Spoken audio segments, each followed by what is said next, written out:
Corée du Sud. Jusqu'à récemment, les questions d'égalité entre femmes et hommes étaient jugées marginales. Mais dans le sillage de MeToo et des révélations de harcèlement sexuel, le féminisme commence à avoir le vent en poupe.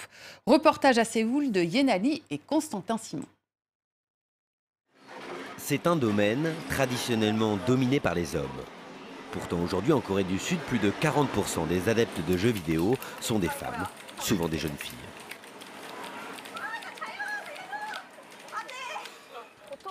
Quand on joue en réseau, les hommes utilisent toujours des mots grossiers désignant le sexe des femmes lorsqu'ils s'adressent à nous ou lorsqu'ils parlent de personnages féminins. Ces deux joueuses appartiennent à un collectif féministe qui tente de changer les mentalités machistes de cette industrie. Dans les jeux vidéo, tout est orienté vers les hommes. La manière dont les personnages sont habillés, les événements organisés pour les gamers. Mais le renouveau féministe ne se fait pas qu'en ligne. Ce café-bibliothèque compte plus d'1 millier d'œuvres féministes. Ouvert il y a moins d'1 an, il permet à des femmes et quelques hommes de participer à des débats sur le féminisme. Thème abordé ce jour-là, l'avortement et le mouvement MeToo. En Corée, le mot féminisme déclenche encore beaucoup de remous.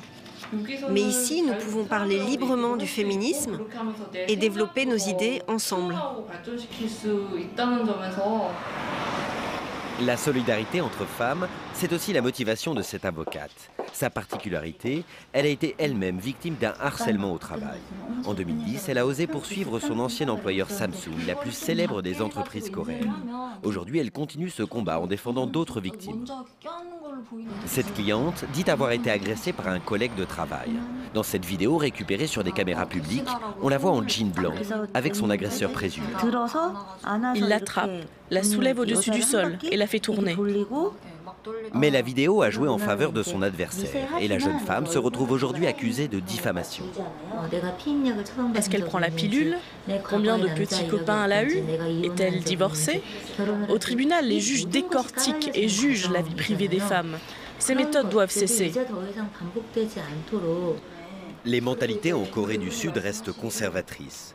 Icône du mouvement MeToo, l'avocate appelle à une réforme éducative et culturelle pour que la société et les autorités prennent plus au sérieux les cas d'agression et de harcèlement contre les femmes.